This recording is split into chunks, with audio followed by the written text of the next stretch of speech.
Hey there, toy collector friends and Transformers fans alike. Welcome back to the channel. I am the time-travelling toy collector, and this is the Transformers Legacy Velocitron's Speedia 500 collection, Autobot Cosmos. Bit of a sought-after product. There's always one or two that get really sought after. I had no problem getting hold of this, so I'm very excited to say. I pre-ordered it from Hasbro Pulse. So for me it was very, very easy. They just delivered it I got my notification and it turned up. Similarly, I know people who've purchased from In Demand Toys in the UK. So there are mechanisms out there in order that will facilitate you acquiring Cosmos and other Autobot and Decepticon and whatever else might be coming Transformers. I think it's just a case of, and I know it's easy to say, being quick off the mark, because of course if we don't do that, we open ourselves up to the evil of the scalpers, and apparently that's already begun online with some very unpleasant online sales and sale prices for the likes of Cosmos and other Velocitron characters. Personally, I never had Autobot Cosmos from the G1 Minibot range. I really liked the look of them, but again, I wasn't really collecting when the first range came out, and I went more for the slightly larger scale toys rather than the small ones, because of course the larger ones back in the day already had their issues with their legs not being conjoined and limited mobility and articulation. The Minibots almost more so in many respects. So I think it's lovely that they're being revisited in this way, and there's a few that have come out of the Minibots that have been reissued, and I think they look great, and I may yet try and go after them. I think particularly Warpath is one of the ones that I'm very keen on, but save that for another video. So here in hand is Autobot Cosmos in his UFO flying saucer mode.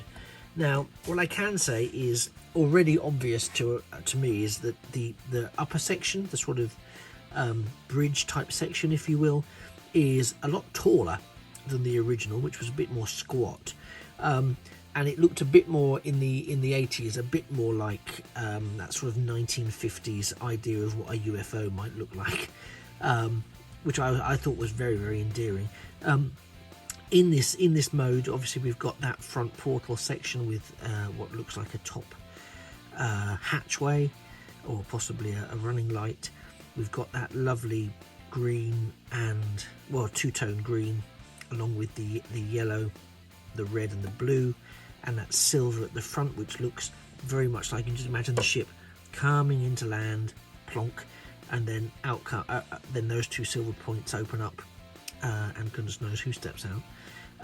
We have these blasters, or what appear to be blasters, that are forward mounted there, that are very, very nice to see. Just make sure that's clean.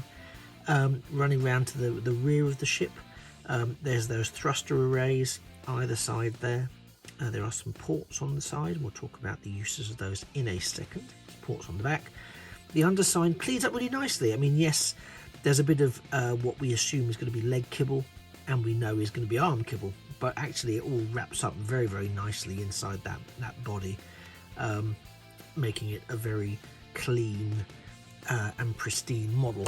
Now, we mentioned, sorry, there was a UFO just crash landed, so all hands to the pump there. I mentioned that there's some ports. Cosmos comes with a small gun accessory, and also, because of the racing motif, this checkered flag. They do combine into, beautifully, he says, lying, a sort of flag arrangement if the flag motif is up your street. It isn't really up mine, so it's likely that I'm going to stick with the gun. A fascinating thing, and we'll just do a quick breakaway to the box in a second, is that they're now putting accessories into this rather delightful paper paper wrapping type stuff. Now I don't know whether that's to support their sustainability commitments or whatever, and and it's commendable and laudable if that is the case, but it's really annoying. The way it's taped up is almost impenetrable, but that's my micro moan. The boxes here, I'll just do a quick overview of the box, mostly because I do love showing off the Transformer artwork there. There's Cosmos in his robot mode, Transformers Legacy, Autobot Cosmos, Transformers, Velocitron Speedia 500 collection, more there, product shot there, Takara Tomy, Generations, blah blah blah, and then of course on the back we have the product shot. There's Cosmos with his flag standing proudly, with another Autobot symbol on the silver portion there, which is interesting because that doesn't occur, and it's again there where it looks solid, which of course it wouldn't be because of it's a separates from, you can see from his feet. So that doesn't happen, and there's no stickers included. Certainly there wasn't with mine, so I'm not too sure what the function of that is, that error, whether it's just to see if we're paying attention. Believe me, Hasbro, we are. So that's the box. We do get some lovely Cosmos artwork on the side there, as you can see, with his very well and very realistic to the G1 and upgraded to the G1 look. And on this side we get his arm and leg carried forward from the front of the packaging. Okay, so that's that. All that I'm going to do now is take a space moment to transform Cosmos, which I'll do off camera using televisual magic, and then I'll be in a position to tell you how easy or otherwise that transformation actually is. So hold that thought. And there we are, Cosmos all transformed up into his robot mode, and it is a really beautiful little fun figure, very evocative of his G1 self, which of course is immediately endearing to me. We'll do a little pan down and pan up so you can see him there. I haven't quite managed to complete the transformation, and I'll tell you why. I'll get him up in hand in a second. But you'll see here on the feet section, there's some heels that need to clip in around the back. They are resisting me to a point that I'm quite discontent with. So I'm very nervous that they're going to snap. So I've been a bit gentle in the first instance. So I am aware that they're supposed to snap in around the back. They just haven't done. And also overall, the instructions for transforming him are very straightforward, and he's a very smooth transformation. There are a couple of clearance issues that I had with the backpack and sliding that and connecting that into place. And as I've mentioned, the heels are a little bit problematic, and I suspect it's probably something I'm not doing right, and we'll figure out in the fullness of time. Let's bring him really nice and close so we can have a look at that face. I think that face screams bucket-headed G1 wonderment. I love we've got the blue in his eyes there, which you can see pulled out really nicely. We've got that red sort of bucket helmet that's very Cosmos. And of course the rest of his face much more detailed than G1 ever could manage. There's plenty of articulation. There we've got elbows, we've got bicep rotation, we've got a lot of, unfortunately we've got quite a lot of hollowness in the arm. However, that is where his fists hide out, so I could kind of accept that. It would be nice if they could have panelled it over, but equally I get that they couldn't. Similarly, his gun really doesn't like his right hand, but it likes his left hand slightly more, but only slightly. That was a bit of a struggle. Again, there's no hollowness there really around the legs, other than by design, and similar really with the feet. Very solid, very nice textures and designing. I love the yellow, green and red combo with that big blue chest there, with the different blue and silver paint applications there. Let's go around the back. we can see that's where the backpack is formed. It's not too bad. It's just there, and it's not huge. So it's really nice.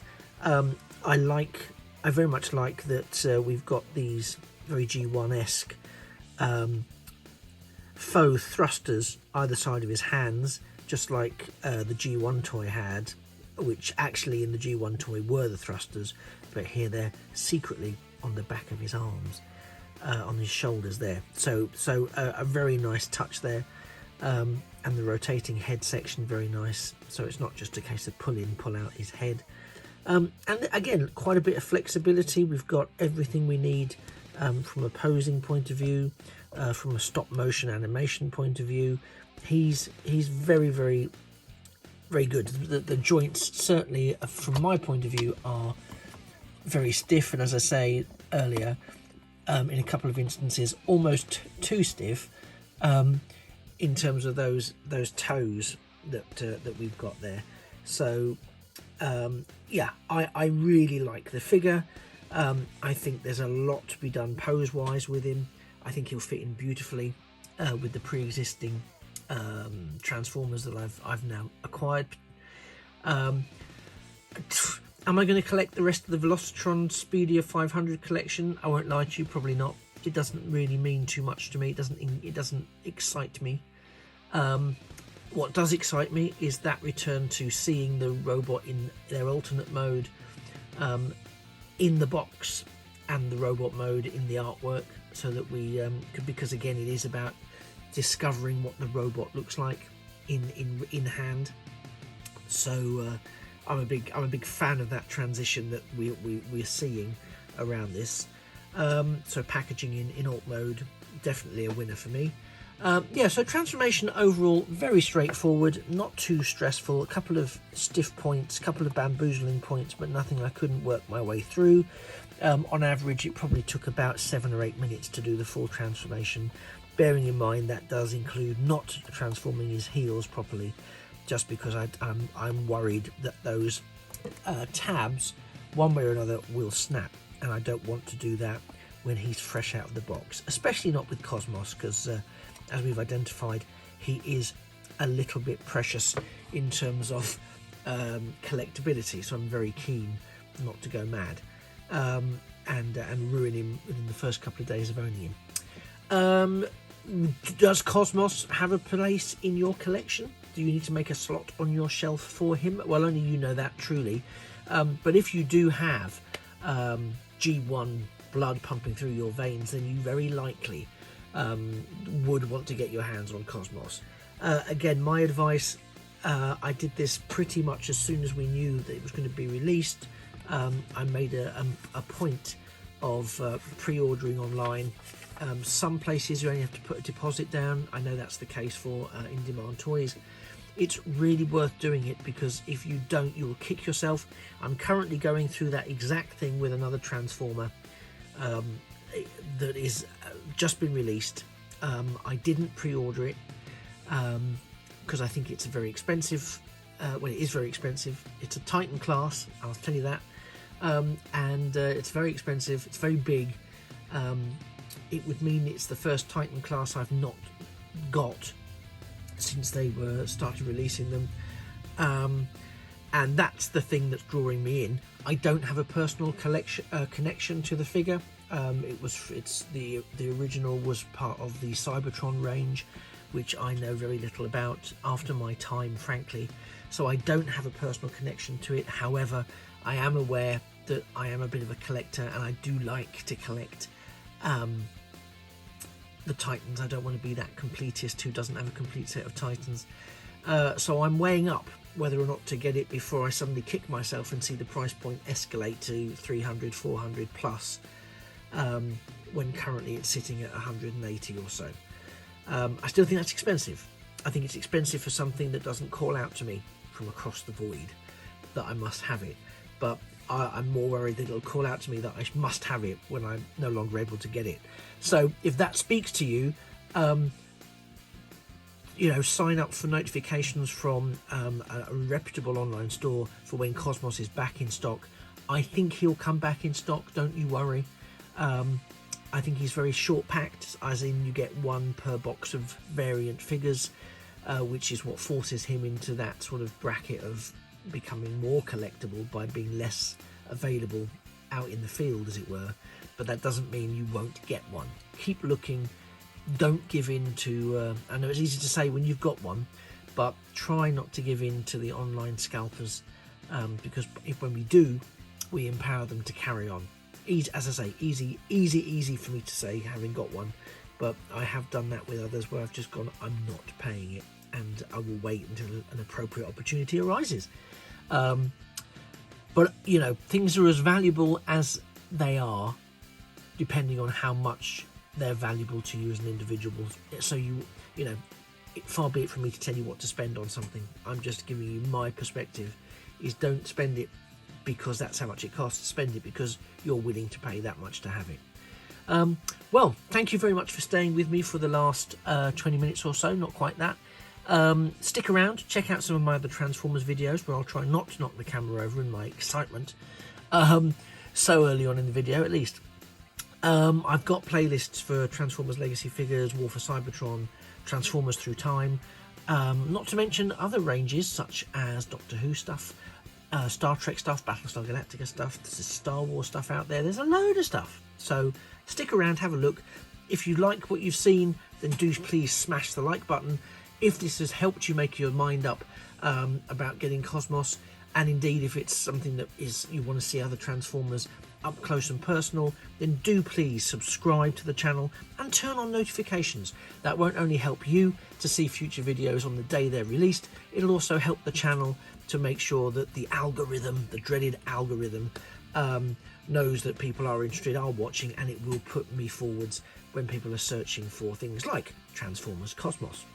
Anyway, as I said, thanks for sticking with me. You have been a lovely, lovely audience. I've been the time-travelling toy collector, and this has been the Takara Tomy Autobot Cosmos from the Transformers Legacy range. Take care. Do please remember that a thing of beauty is a toy forever.